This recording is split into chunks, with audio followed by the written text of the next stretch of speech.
Hello you guys, welcome to yet again another week of workouts video. This is going to be episode number 8, which is crazy. I've been loving doing these because the more I do them, the more I guess diversity naturally has come with each one because each one's a little bit different.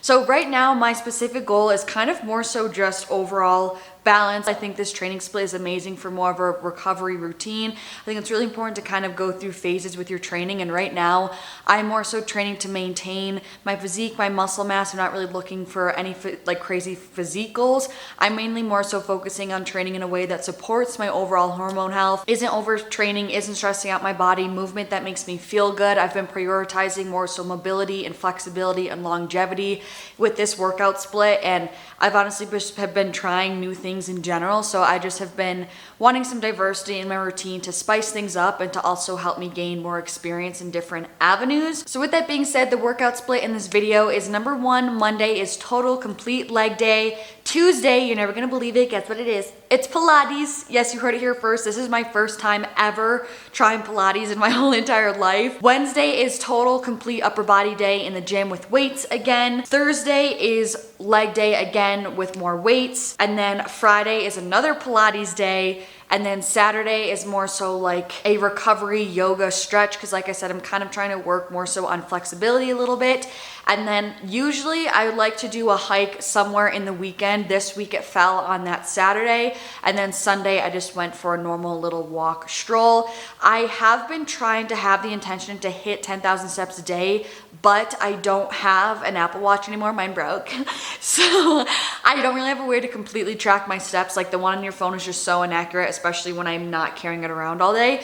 So I mainly have been walking more so on a time basis because just from my experience, I know that if I'm walking anywhere between like 40 minutes to an hour a day, I usually will be hitting that 10,000 step goal for me because I'm very sedentary the rest of my day when I'm working on my computer. And for what it's worth, I am a personal trainer. I became certified in 2019, which is crazy. And I've been weight training for about like 5-6 years now, which is absolutely absurd. So I have my fair share of experience and knowledge. I research a ton on my own. I love this, it's my passion. So I've poured a lot of my time into researching and learning more about it. And also I just want to say, because this is so like, if literally 2016 or 2017 or even 2018, 2019 me knew that I was consistently doing yoga and Pilates like in my routine, she would have laughed. Like I used to look down, I know it's awful to say, I used to look down on yoga and Pilates more so just in the sense of, not that I didn't think they have a purpose, I just would never have thought that they would be something that I saw as an actual form of exercise. Like I only really saw them purely as recovery. But as you'll see when we get into the video, like Pilates does whip my booty and it's just a completely different type of exercise, which is why I enjoy it.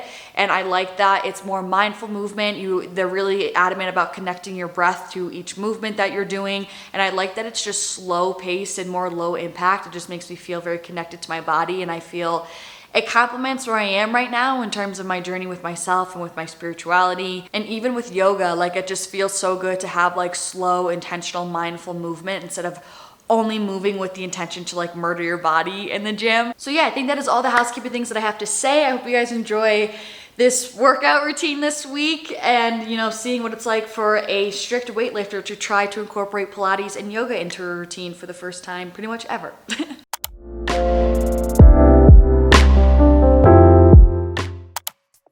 Welcome to the first workout of the week. You guys already know I have to start with legs. That is the one thing that really never changes. No matter what week of workouts I show you, legs is most likely always going to be the first workout on the agenda.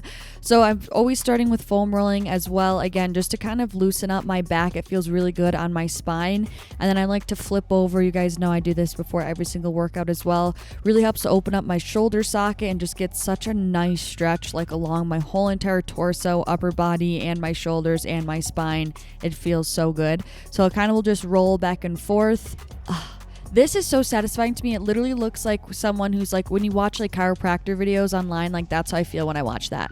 But then I did my normal like mobility routine. This has changed the game for me. So I do this before every single leg day. I do a nice low squat while I kind of push my knees out and really sink into that low squat to open up my hips. And then I come up into kind of a toe grab just to stretch out my hamstrings a little bit. And then I do some really low lateral lunges. The biggest thing here is that you want to be prioritizing dynamic movements before your workouts and then those static stretches after the workout. So those dynamic movements are when you are taking your muscle through a stretch via movement, which is the best way to prep your muscles because you are about to go into movement. So then I did these 90-90 rotations. I've heard them also be called windshield wipers. I love these for the hips. So you're essentially just going to bring your knees down on both sides, and then you can add an extension, which I did here just for even more hip mobility and work on that hip extension as well. So I love doing those. And then lastly, this is an ankle mobility exercise that has 100% transformed my squats and my ankle mobility. So basically I kind of will do it in a rep fashion, if you will. So I'm just standing on a block, and then I try to drive my knee forward as far as I can while keeping my heel on the block. It's really important not to have your heel lift up or else it defeats the whole purpose. So I kind of will just keep doing that. I probably do like 5 reps on each leg, but it helps so much with stretching out like the back, like your ankle, your Achilles tendon, and even up into your calf. So I 100% recommend this stretch.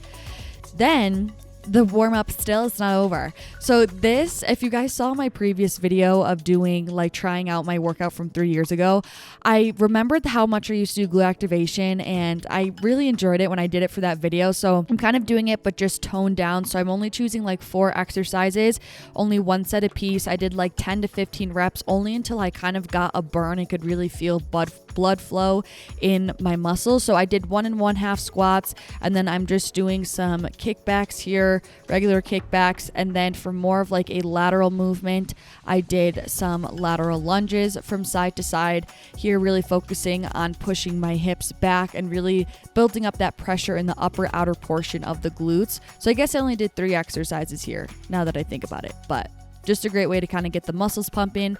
And then that is it for the warm-up for the most part. So then we moved into the actual lift. I say that's it for the warm-up for the most part because I always do warm-up sets with actual weight. So I did 1 set of just 1 plate for probably like 8-ish reps just to get used to the movement pattern and actual weight. And then I packed on another plate and got into the movement. So I started off with hack squats. I did 4 sets of 8 to 10. Usually I could do more weight than this, but this day it felt so heavy. Like 8 to 10 reps felt like the biggest feat of all time. So in order to get in this hack squat, as you can see, I kind of pushed up and then brought the handles towards my ear. That's what unclasps the machine and gets it to slide up and down. And foot placement is really important with where you're going to be feeling this hack squat. So I recommend, you guys know I'm always trying to target the booty first. So I like a higher stance, my toes pointed a little bit out, but that higher stance allows for my knee to stack over my ankle at the bottom of that movement, as you can see here. And that's what allows just greater glute recruitment and engagement. And so I'm constantly driving up through my heels. As you can see, my toes are literally light because that's how much I'm pushing through my heels. Here I'm resting for a second in between sets. So here it is from another angle. This is me stepping into the machine again. And another important thing, as you can see here, I'm drawing my belly button to my spine and kind of creating a posterior pelvic tilt. That's exactly what I mean when I tell you guys to tuck your pelvis. You don't want any arching in your back because that's what's going to cause a lot of stress on that lower back, or you don't want any interior pelvic tilt, which is rotating your hips forward, which will create that back arch. So you want to suck your belly button to your spine, tilt your pelvis, tuck it under so that your core is nice and tight and you're very stable throughout the movement. I also want to show you guys from this angle because you can see how deep I'm getting. No quarter reps here, no half reps. I'm going all the way down until just before the sled would hit the bottom of the track. So you also don't want to come slamming down so that you bounce back at the bottom. You want to come down in a controlled way and stop just shy before the sled would hit the bottom and then drive back up through your heels. Really go hard here, push as heavy as you can. Now here we are with hip thrusts. Of course, you guys know this is me setting it up. I just take a barbell from the vertical press next to me and just kind of set it up there. So first I started with the warm-up set. Of course, I just chucked on a plate and did about 8-10 reps on there just to get used to the movement pattern. Plopped on another plate, which I feel like I always struggle with. Did another warm-up set of about 8 reps just to slowly work up to this weight because I am going pretty heavy. Then added on a third plate, and this was my working set weight, for this exercise. So I did hip thrusts for 4 sets of 12. If you guys are an avid watcher on my channel, you guys know that I live 4, decline bench hip thrust. But as you can tell, the gym was a little bit packed and I didn't have access to the decline bench because someone was using it. So I had to use a normal one, and this bench is a little bit higher than normal, so I couldn't go as heavy. So I just stuck for a lower weight, higher reps, and just kind of went with that vibe for this workout. So same thing as I always say, knees stacked over the ankles. I'm staring straight ahead of me. I'm keeping that chin tucked to my chest to help create that posterior pelvic tilt. I'm not trying to drive forward with my hips by arching my back or creating that anterior pelvic tilt like I just was talking about previously by rotating your hips forward. You want to tuck that pelvis, draw that belly button to your spine, and focus on more of like a scooping motion. So here we go again with me getting up. This is me trying to jam out. Sometimes I'll press my ear pods into my ears so that I could just zone out and the music can move me and help me move the weight. But so to get up, you scrunch your legs, put your arms on the bench, and then here I'm driving up through my heels and my elbows to lift my back up onto the bench. I have about like the bottom of my sports bra on the bench is usually like a good rule of thumb. Also want to make sure you're constantly pushing your knees out throughout the whole entire movement. As you can see, I kind of am doing a mini pulse at the top. It looks like a bounce, but I'm kind of pulsing to really hone in on that contraction and take a pause of like a 1/1000 at the peak contraction. The top of this movement is the hardest point of it, so you want to make sure that you're reaching full hip extension. You're stretching your hips up to the sky as far as you can. That's what's going to get you through the full range of motion here and allow you to get the most out of the movement. And I'm also coming down till just before the weights would touch the ground. So that's that range of motion. Then I moved into B stance dumbbell RDLs. I did this for 3 sets of 10. I feel like B stance kind of confuses some people, so I'm going to give you a little 411. Basically, all it is a variation for a single leg hip thrust without kind of the need for balance. So I kind of always would describe it as kicking your non-working leg back like it's a kickstand. So I kind of just will rest it on my toe, and the purpose here is to work one leg at a time. So my working leg is the one that my heel is on the ground. My non-working leg is the one where my toe is on the ground. That's really the only difference, and then it's a completely normal RDL just on one working leg. So for here, same thing, it's a hip hinge movement, so you're pushing your hips back. I'm keeping a slight bend in my leg to protect my knee. I'm keeping my back nice and flat, my neck in line with my spine. I'm keeping those dumbbells really close to my leg, as close as possible, pushing my hips back as I'm hinging over and driving up through my heels to work my hamstrings and my glutes. Then for a lateral motion, because you guys know we always like to incorporate one of these for some well-rounded booty training, I did a seated abduction for 3 sets of 20. Here, my form I feel like may be a little bit funky compared to what other people do. I like to have my heels be on the outer edge of the foot pad. So not only are my toes not on anything, it's just my heels, but also they're on the very outskirts of the foot pad. I'm keeping my chin tucked again, and I kind of have that tucked pelvis, same principle I've been speaking about to create that posterior pelvic tilt. My core is nice and tight. I'm trying to drag my belly button to my spine like a draw cord, and I'm focused on squeezing my glutes in order to sweep my knees out. The purpose here is to hit those smaller glute muscles that we have in our glute medius and minimus, which is in the top outer portion of our glutes, kind of intertwined in our hips, and I like to incorporate these to help round out my booty. So I kind of am almost rounded a little bit in my torso, but again, it helps me to create that posterior pelvic tilt and really tuck my pelvis and feel it in my glutes. What's really important here is to make sure that you have the full range of motion. So before I get started, I use that little yellow lever to bring the foot pads in to as close together as I possibly can, so I have that full range of motion to allow my knees to come fully together. Then I moved into a generic cable kickback for 3 sets of 15.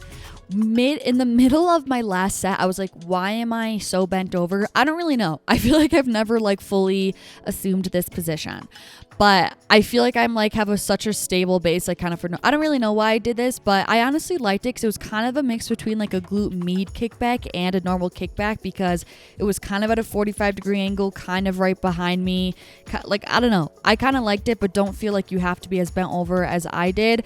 But here our main focus is to hit the glute maximus, which is your big glute muscle, basically the main portion of the booty. What's most important with any cable kickback is to make sure that there's not any flexion in your lower back or in your spine. No matter how bent over I am, I still am pretending like there's a board strapped to my back, so there is no movement in my lower back, no movement in my back at all, no movement in my spine. I'm very sturdy. The only thing that's moving is my hip in order to drive my heel out to contract my glutes. This is me contemplating if I should do another set, and then I decided yes, because you're not a dweeb. Then for some reason, this was impromptu, wasn't planned. I felt called to sit down and do a little yoga flow stretch session, and it felt amazing. So I kind of was just doing my own thing here. I just really felt like stretching my hips. Ever since I kind of been getting into yoga and Pilates a little bit, aka the past like 2-3 weeks, I've been like loving stretching. It's felt so amazing for me. So I just was kind of doing my thing in a little flow, and that was it to finish off this workout.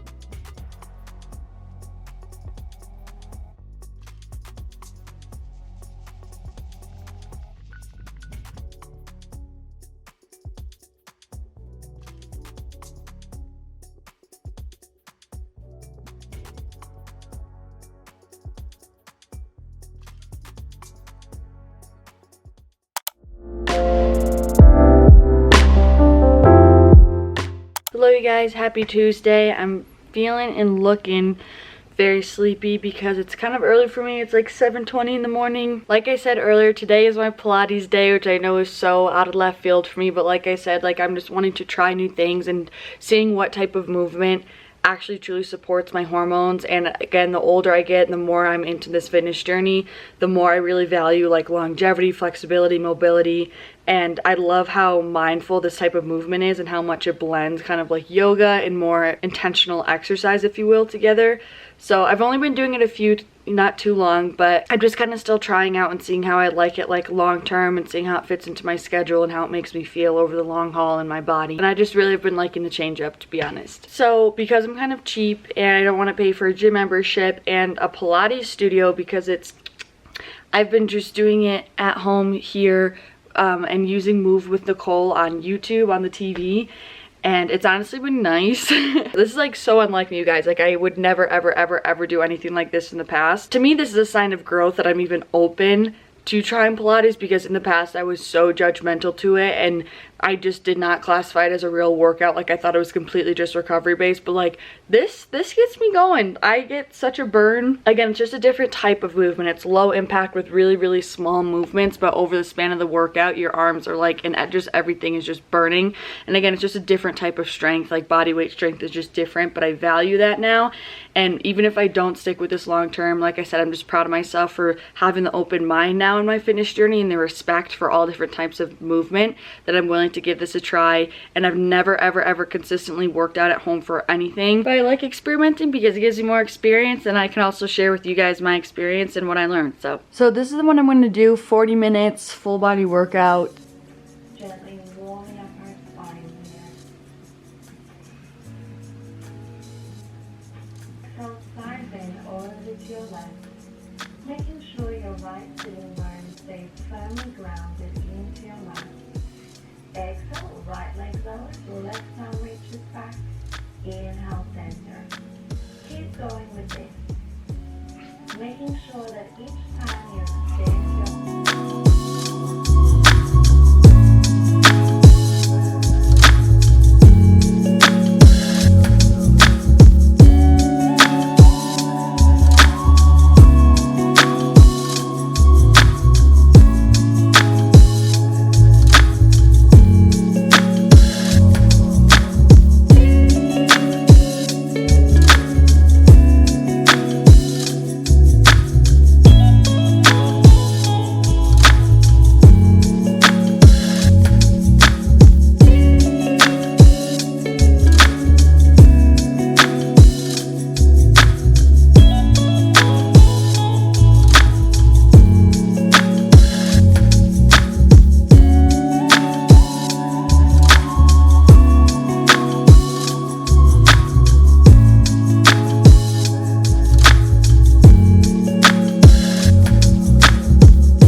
I was gonna feel super energized after that, but you know, I still feel tired. But I did also want to say, I have never done this much like controlled ab work like ever in my entire life. So that is what's like amazing about Pilates, what I've really been liking most about it.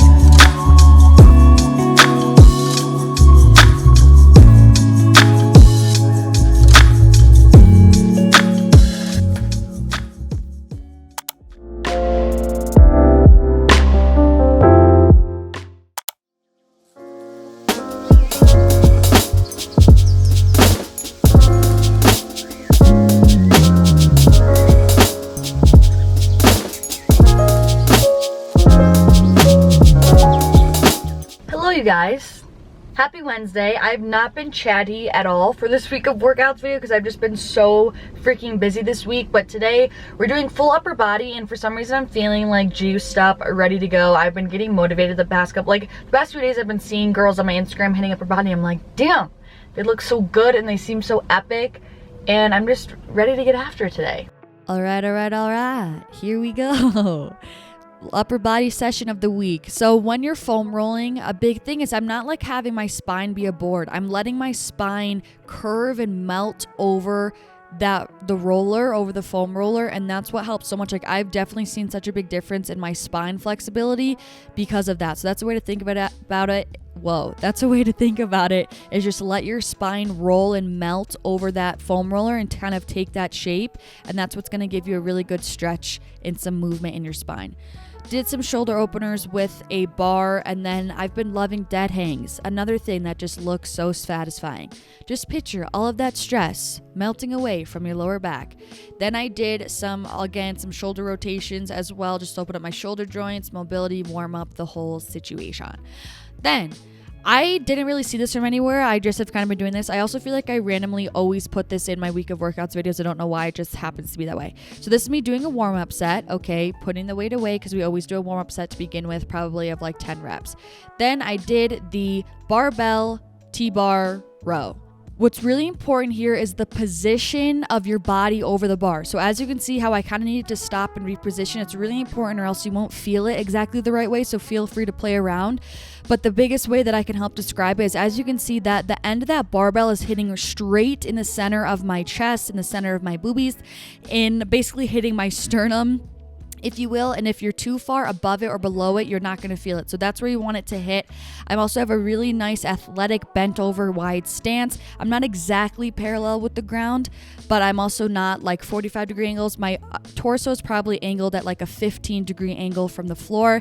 And I'm really focused on driving my wrists, honestly, to my belly button is kind of where it falls. I'm keeping my elbows to my sides.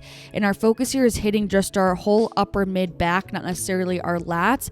I'm keeping my neck in line with my spine. Again, I'm keeping a really nice athletic stance. My legs are really bent, and I'm just really focused on squeezing my back muscles in order to bring my hands to my belly button. They're only just hooks for the weights, and the end of that barbell should be hitting the middle of your chest. So then I felt a little bit toasty, but wasn't really like down to go completely sports bra this day. So I did kayak rows for 2 sets of 20. This I learned from Whitney Simmons years ago, and I haven't done them in a really long time. So it's essentially like a pullover, but you're kind of favoring one side at a time. So this is more so a unilateral movement as opposed to bilateral. This is mainly targeting the lats, one side at a time, core nice and tight, belly button sucked to our spine like a draw cord, neck in line with our spine. The only movement here is in our shoulder joint, and we're working on squeezing that lat to bring that barbell, and we're bringing our outside hand to our outside hip each time. I'm also looking ever so slightly at that outside hip as I'm alternating as I go to help with really bringing that torso into full rotation and honing in on that contraction in each lat. For the last 2 sets, I just did a normal pullover. I did 2 sets of 12 here, so the form is pretty much the same, but we're not favoring a side, so we're just focusing on driving the palms of our hands down to our thighs by squeezing our back. We're dropping our shoulders away from our ears. This also goes for the first 2 exercises as well. Retracting your shoulder blades back and down, dropping those shoulders away from your ears to really isolate and engage those back muscles that we are trying to work here. I'm also keeping a slight bend in my knee just to protect my legs and my knees and all that good stuff. Then I went to a hanging cable lateral raise. This was actually a superset, so I did this for 3 sets of 10. I really love this one. Being in that hanging position, as you can see, I'm hanging on to the side. My body's at a little bit of an angle. Just really helps to kind of maximize that full range of motion and increase time under tension for your shoulders. This is a shoulder exercise, and it's kind of interesting how this one works. Like in my mind, I kind of picture it in a weird way. I focus on kind of leading with the top of my hand. I'm keeping a nice slight bend in my arm as well to protect my elbow, but it's important not to come too high up above your shoulder. The opposite side I just did is with my bad wrist, so my form was a little bit off. This side is a little bit better because I didn't break this wrist, but I'm essentially just coming up and stopping right when my wrist is in line with my shoulder. There's no need to go up higher than that or else you will lose tension. So like I said, it's a superset. So right after that, I'm picking up my dumbbells and I went into a standing dumbbell press for 3 sets of 12. Really just focusing on driving those dumbbells overhead. I'm not in a T. My arms aren't coming straight out to my side. They're more so at a little bit of a 45-degree angle, so my elbows are almost a little bit in front of me. I'm not locking out at the top when I'm at the top of the movement. I still have some slack and bend in my elbow. Moving into a lovely exercise for the rear delts or the back of your shoulders. This is a bent over rear delt pull for 3 sets of 10 to 15. I'm using as lightweight as possible. I'm holding on to just the cable ball itself. There's no attachment. Again, slight bend in my arm to protect my elbow as always. And I'm focusing on driving my pinky out up towards the sky, kind of in a scooping half moon motion. That's the movement pattern here, by squeezing that back of that shoulder muscle or your rear delt. Again, I'm not necessarily coming out at a full T to the side of me. I'm almost bringing my arm out at a slight degree behind me, just a pinch. Again, so not a full T, but not like completely directly behind me. It's like at a little bit of an angle to really hone in on that contraction. And again, I'm really leading with my pinky and almost tilting my hands down at the top of the movement. I am fully bent over here. My torso is completely parallel with the floor. My neck is always in line with my spine. And this is such a good one. It's so underrated. I literally never ever see anyone do this, and it's such a good exercise.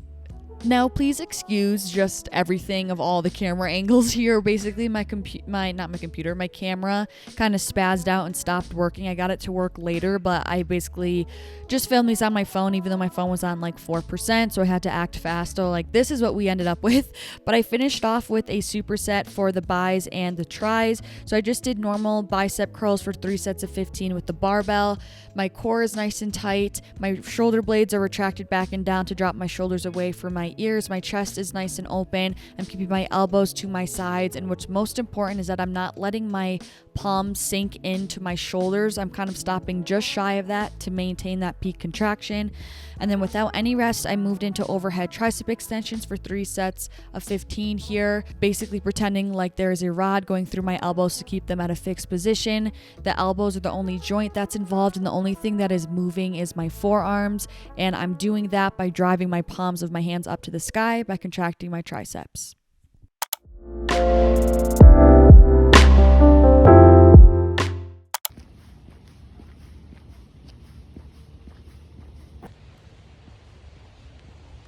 Alright dudes, happy Thursday, here we go. Trying legs on a Thursday. Also, I know this is annoying me because I'm like filming a week of workouts, but like I'm just getting an urge now to like go back to my hamstring and glutes and quad and glute leg days again. So maybe the next week of workouts it's gonna be that again, because I haven't done that in a really long time, and I just have been like, just yesterday or 2 days ago I was like, no, I kind of want to do that again. So guess who got the decline bench though? We're excited. So we're doing a hip thrust to start off this workout, but this one's a little bit different because we are using a decline bench. So to get up, it's a little bit different since my elbows aren't on the bench. All I need to do is push up with my heels, and that will kind of be enough to push my back against the bench, and I can just lift up directly from there. So it's a little bit different, but the form is exactly the same for everything else, except here I'm also just doing a dead stop, meaning that I am tapping the weights to the floor in between every single in between every single rep, which didn't happen the first day that we did it. But even though I'm touching the weights to the ground, my butt is never fully resting on the ground in order to keep some tension. Always looking straight ahead, knee stacked over the ankle and driving through your heels. Then I moved into step ups. I did 3 sets of 8. These suck. I'm sorry, I want to be positive, like get them done because they're great for you, but I think these are harder than Bulgarian split squats. So super the biggest thing that's important with this is to go slow and controlled. It's so easy to have momentum and gravity be what's pulling you through this exercise, but if you really slow it down, these are brutal. So as you can see, what I do here is I drag my toe against that box. If you can have a closed box like this, it makes it even better because you can drag your toe to kind of pace you and slow you down, which forces you to put most of the work and pressure on that working leg. So I'm driving up with that working leg's heel. I'm keeping a little forward torso lean just a little bit because it helps to increase that stretch in my glutes. And even when I'm coming down, I'm coming slow and controlled and dragging my toe against the box to control that lowering phase. This is what's going to increase the difficulty because it's increasing that time under tension. Your muscles are just under a load and a stressor for a longer period of time, which is what makes this exercise so challenging if done correctly. All right, then this is like a low-key banger of an exercise. This is an underdog that has like measled its way up to like my top favorite exercises. So this is a landmine RDL to a squat. I did 4 sets of 10. The RDL to the squat is 1 rep. Okay, so both movements add up to 1 rep here. The biggest thing, everything, all the form was exactly the same, but just the angle of this bar puts so much pressure and load in your glutes. Like my booty cheeks are on fire. Again, always all my weight is in my heels. I'm always pressing up through my heels. With the RDL portion, I'm keeping my back nice and flat, like there's a board pressed to my spine. I'm pushing my hips back. I also have a little bit of a sumo position with my feet, meaning they're a little bit past shoulder width apart and my toes are pointed outward. In that squat, I'm dropping back and down like I'm sitting into a chair, driving up through my heels. Chef's kiss. It's amazing. I also recommend putting chalk on your hands if you're struggling to actually be able to hold the bar, or you could use your wrist straps and kind of wrap it around the bar. Sometimes my grip kind of gives out, but those are my little pointers with that. Then for a lateral movement, I did a dumbbell lateral lunge for 3 sets of 12. Again, trying to hit those glute medius and minimus muscles, those smaller muscles to help give our booty more shape and to round it out. So we're just kind of dropping our hips to that one side. Our working leg is the one that is bending. My toe is pointed out a little bit at a 45-degree angle, and I'm really sinking back and down into that side lunge.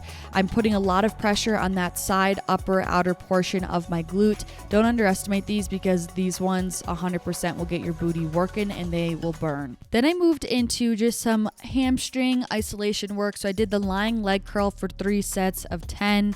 I was on my last leg here, no pun intended, but I was weak. So most important thing to keep in mind here is to not have, minimize how much your hips are popping up from the pad. Of course, I'm always still working on it because I have tight hip flexors, but you really want to do your best to drive your hips into the pad as much as you can. So sometimes, especially if I'm getting really tired at the end of the set, my hips will really start to pop up. So will try to reset and drive my hips into the pad before I go. Then this was me laying my head because I was so tired.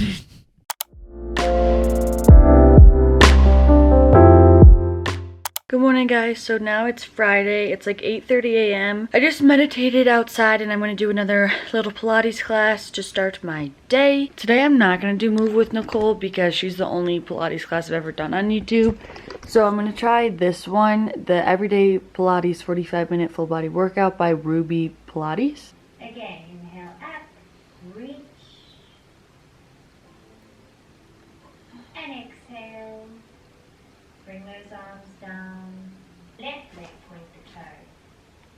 Okay, reaching that leg, let's circle it for 1, 2, and want to remain stacked on that arm. Let's go for 2 more of these. Exhale up, arm over the body, stretching the side. Let's now move into a thoracic mobility stretch. We're going to find our starting position. This sucks.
aftermath. Okay, the first girl I did not enjoy.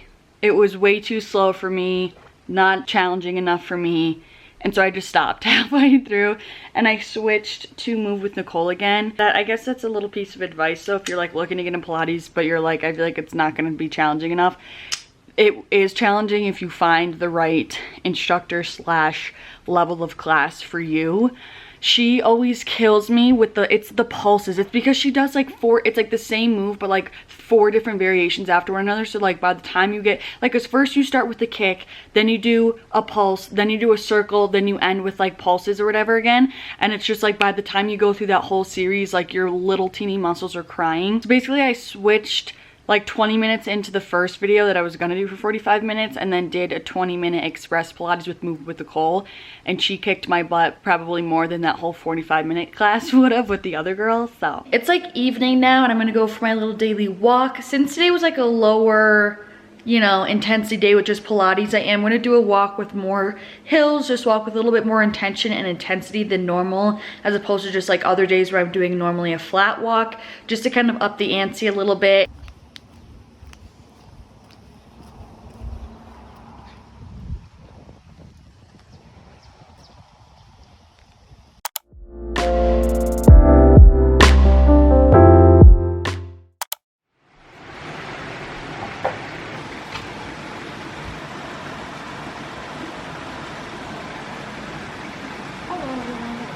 Inhale in.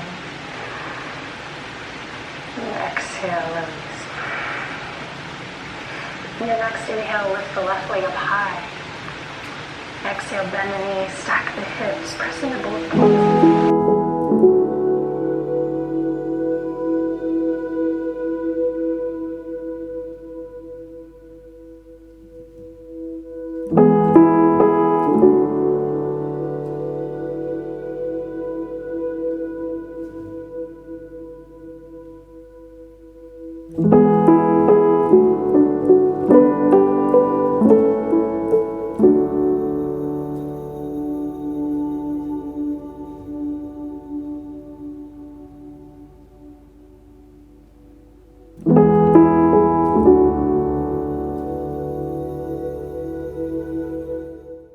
Hello you guys, so it is Saturday and I did go on a hike this morning, but don't kill me, I didn't get any footage, but I kind of have a valid reason. It's because I was hanging out with someone for the first time, like we'd never hung out before, and so I just wanted to be present. Like I didn't even bring my phone on the hike or anything like that. Like I just wanted to like give my full attention, so that's why I didn't get any clips. The hike was probably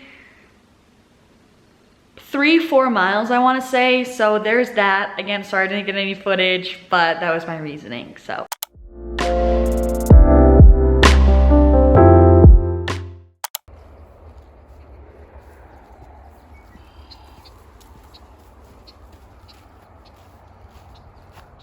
good morning, people. I'm on a little stroll right now. Honestly, I was just gonna go for like a 30-minute walk, but I just posted like a Q&A on my Instagram story. So I feel like I'm gonna be out probably for like an hour because I'm just answering questions on my phone and walking really slow. I'm like puttering just to kind of keep moving and get sun and be outside while I'm answering these questions. Since it's my 7th day, I'm definitely gonna try to keep this day as mellow as possible. Like again, I'm just getting movement just to get movement because it's healthy for me, but obviously super low intensity. Not trying to push myself for any crazy steps or anything like that. I don't know, just kind of chilling for today. I like to give myself like one day to just kind of like do as I please. Like if I want to go for a long walk, I'll go for a long walk. If I don't really feel like it, then I won't, you know? All right, you guys, so that is it for this week of workouts, episode 8. I hope you guys enjoyed it. I really have enjoyed doing Pilates and yoga this week in the past couple of weeks. It's made me feel really good. I don't know if I'm gonna keep my workout routine this exact way for like long term, but it's really gained me insight of kind of where I want to go from here and how I want to incorporate those components moving forward and maybe blending it a little bit better with some of my old workout routines and creating an even better balance. Because I feel like the more that I'm in this lifestyle, the more I work out, the more I'm trying to hone in and find that perfect balance for me in this phase of my life and in this season. So I'm sending you guys so much love. If you did enjoy it, don't forget to give this video a thumbs up. It really supports the video and helps it reach more people, which is always the goal, to help them out as well. So I'm sending you guys so much love. Thank you for watching again, and hopefully I'll see you in the next one. Okay, bye.